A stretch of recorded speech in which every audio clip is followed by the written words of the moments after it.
Oh, how vulnerable the fallen human heart is. John Piper's heart.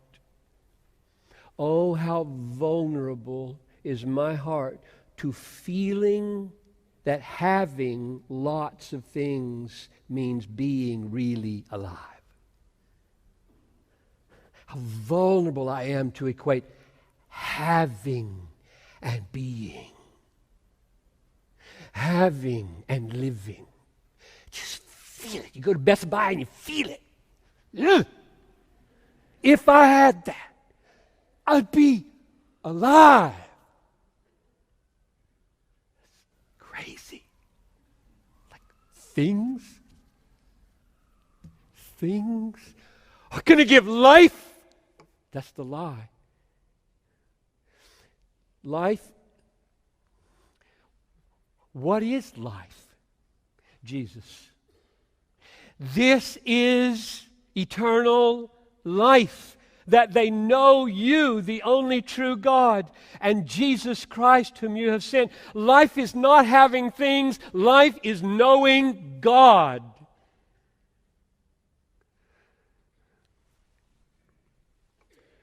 So he tells a parable. He told the parable to them.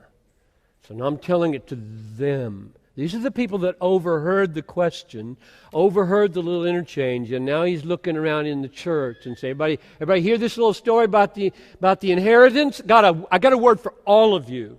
So this is verse 16. He told them a parable. So you listen, Jesus is talking to you. The land of a rich man produced plentifully, and he thought to himself, what shall I do? For I have nowhere to store my crops. And he said, I'll do this. I'll tear down my barns and build bigger ones, and there I will store all my grain and my goods. And I will say to my soul, soul, you have ample goods laid up for years. Relax. Eat. Drink. Be merry. But God said to him, fool, this night your soul will be required of you. And the things you have prepared, whose will they be? So is the one who lays up treasure for himself and is not rich toward God. It is not a bad thing to be a productive farmer. It's not a bad thing when your land produces plentifully. It's not a bad thing when your business prospers. It's not a bad thing when you get a promotion with a pay raise. It's not a bad thing when your investments increase in value. That's not the evil in this parable. He's not called a fool because he was a productive farmer. God knows this world needs productive farmers and profitable businesses. Why is he called a fool?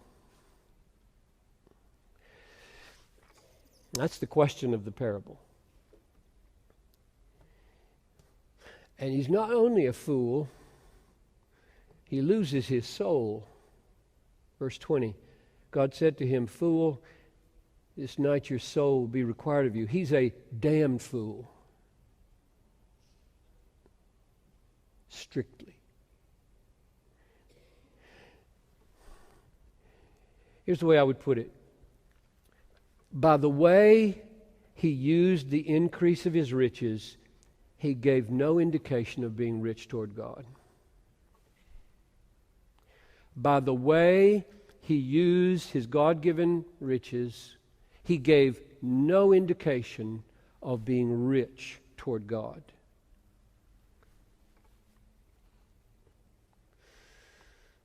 He kept building bigger barns, and that might be okay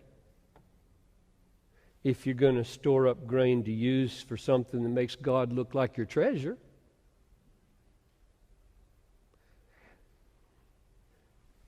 Bigger barns aren't here or there. It's what he said. It's what he said. Verse 19. I will say to my soul, soul, you have ample goods laid up for you for many years. What are you going to do now? And he blew it. Relax, eat, drink, fun.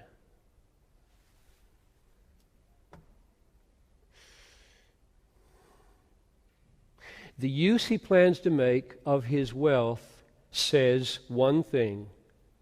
My treasure is relaxing, eating, drinking, and partying.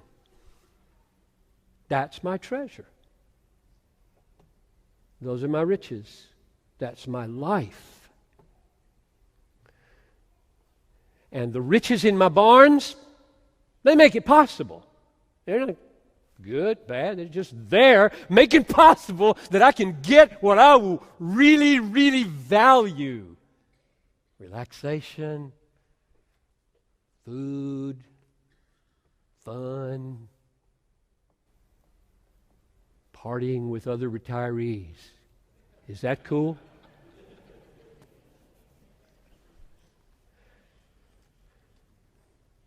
What's wrong with that?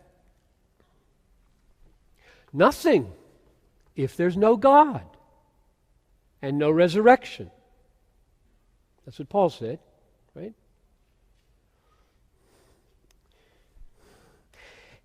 If the dead are not raised, let's eat and drink, for tomorrow we die. That just makes total sense. Maximize present pleasure if there's no God and no resurrection.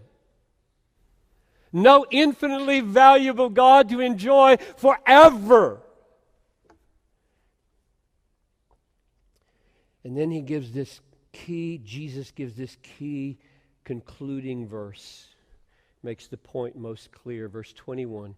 So is the one, he's going to draw the lesson out now, generalize it for all of us. So is the one who lays up treasure for himself and is not rich toward God. What does that strange phrase mean? Rich toward God. Only place in the Bible it occurs. It's an odd phrase. Rich toward God. That's a good literal translation. What does it mean? I think the meaning is pretty plain from the contrast in the verse. It's opposite. It's the opposite of laying up earthly treasures for yourself. So being rich towards God is the opposite of treating yourself as though it were made for things and not for God. Being rich towards God is the opposite of acting as if life consists in the abundance of your possessions. It doesn't. It consists in knowing God. That's what life is. So being rich toward God is the heart moving toward God as riches. That's simple. Being rich toward God is the heart moving toward God as your riches.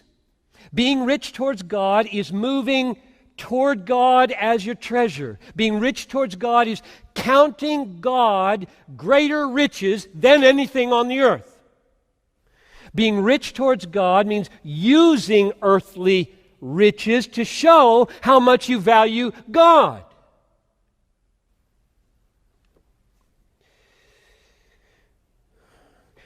This is what the prosperous farmer failed to do. It's a big farmer fail written over this right here. And the result was that he was a fool and he lost his soul. And we will too if we are not rich toward God. So that's what I meant when I said money is hazardous. It lures you out of love for God. It lures you away from treasuring God. Now again, clarify, the issue here is not that the man's field prospered. The issue is that God ceased to be his treasure. If God has been his treasure, what would he have done differently? If God had been his treasure and not eating and drinking and relaxing and partying, if God had been his treasure, what would he have done differently? Instead of saying, soul, you have ample goods laid up for many years. Relax, eat, drink, be merry. I think instead he would have said something like this. God, this is all yours. You made my fields prosper, and you made me. Show me how I can express with my riches that you are my treasure. How can I make that plain in the world, God? I'm a rich man. My fields just, they blew me away. And there it is, available at my disposal. And you pray, oh God, I don't need a bigger and bigger safety net. I don't need a bigger pad. I don't need a bigger and better anything. I don't need better food. I don't need better drink. I don't need better parties. I do want to make merry. Because you said it is more blessed to give than to receive. So I want to maximize that. So would you just help me know how to invest and how to give this prosperity so that I can make merry in how much good it does others in pointing them to you? Help me discern that.